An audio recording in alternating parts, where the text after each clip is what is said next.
to human existence. Usually, people go around preparing before getting married, before getting into an intimate relationship. People look at their finances, their background, and other aspects. But usually, people forget one very important aspect, which is their health. So, I really want to talk about aspects related to health when considering a relationship. Hi, guys, I am Dr. Blakely on behalf of Cario's Health, and we're shooting right with 4 things you must find out related to your health and the health of your partner when getting into a serious relationship.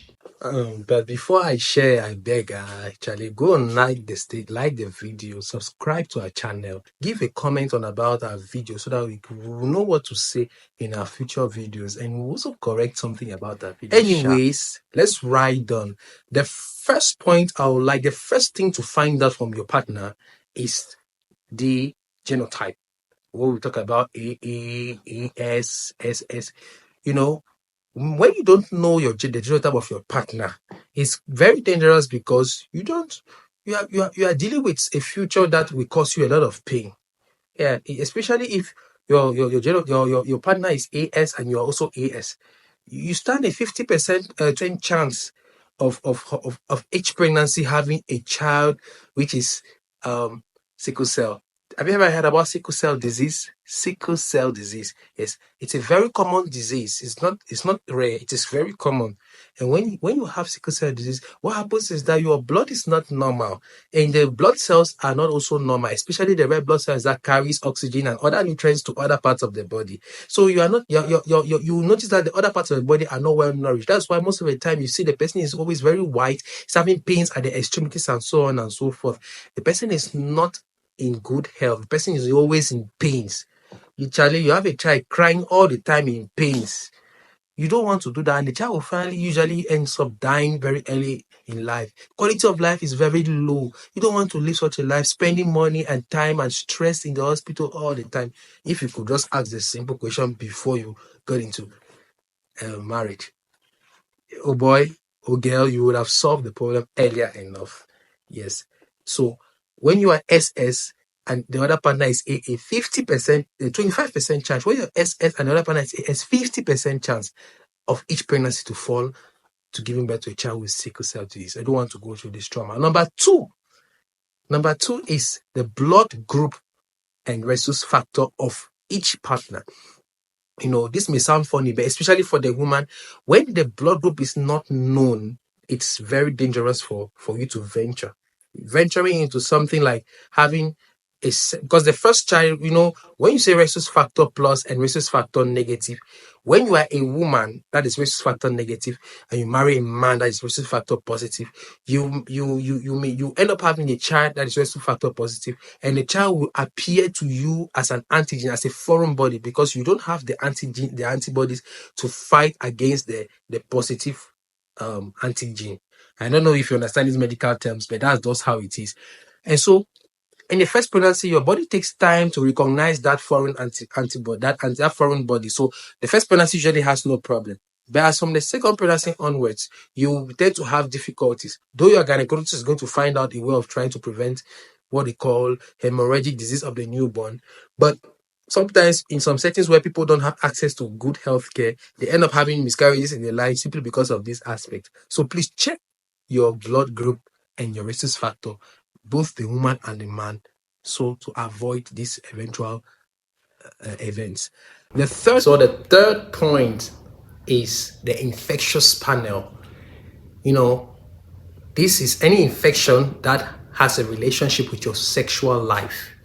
This is HIV and AIDS, gonorrhea, hepatitis, syphilis, all these things together. It's good to check on these things because it helps for 2 reasons. Number one, it helps the partner who is not infected to be protected, or to at least have an idea of what the other partner has in order to take steps to prevent transmission.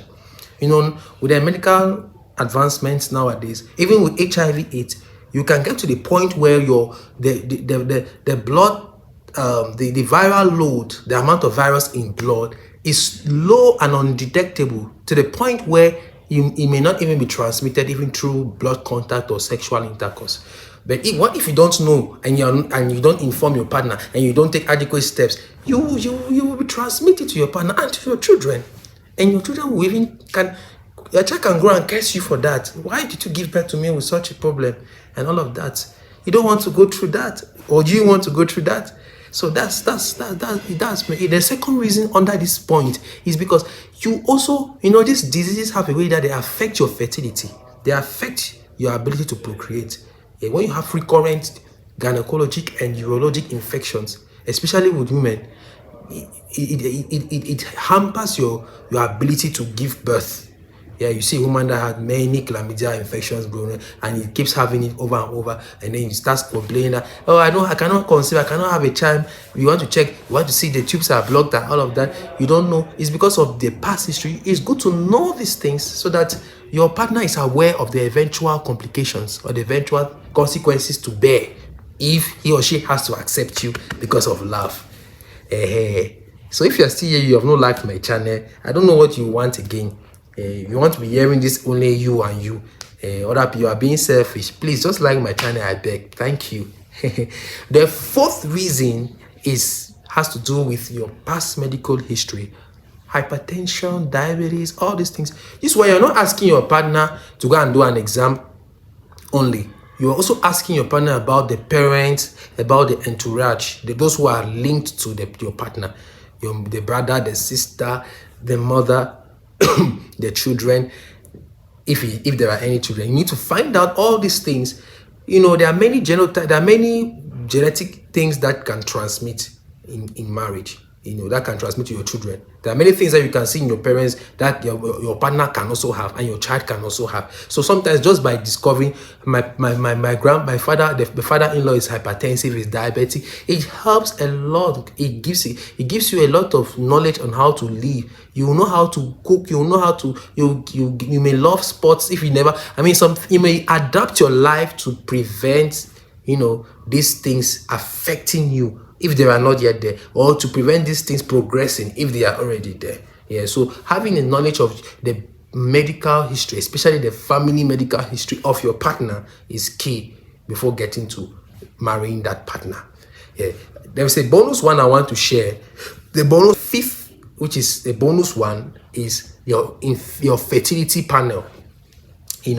In Africa, we always tend to blame the woman. The woman is the one that did not give birth because the woman is the one that is not fertile. Is the woman that is sterile. The woman is the one that has been bewitched. The woman is the one that is eating the children in our womb. Science has proven that both the man and the woman can equally be incriminated when it comes to infertility issues. In marriage, I think is shared equally.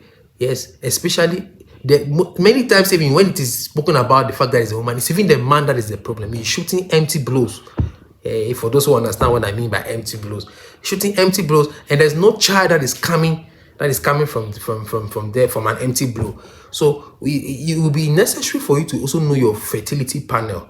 I know there's some settings that try to not to talk about that a lot, but it is very important to find out, can this man be able to give birth to give birth to a child? Can this woman be able to give birth to a child without some kind of things? What is in their around their trait or their background and all of that? You need to find out, because it's going to help to caution your mind as well. If you have not still liked and subscribed, I will sing it with you. Like and subscribe and share so that others can hear this kind of nice information that you are enjoying. And if you have done so, thank you. And comment also if you have not understood all this ASSS thing, that I was saying in the first point, and all these medical jargons. Please, you can also put there on the comment section. I may surely create another video to explain in detail each of the points I have just given to you, if you want to really understand. And if there are more points that you would like us to share, because there are many more other points, so those are main points. There are other points that also you can consider to ask when you're getting married to someone.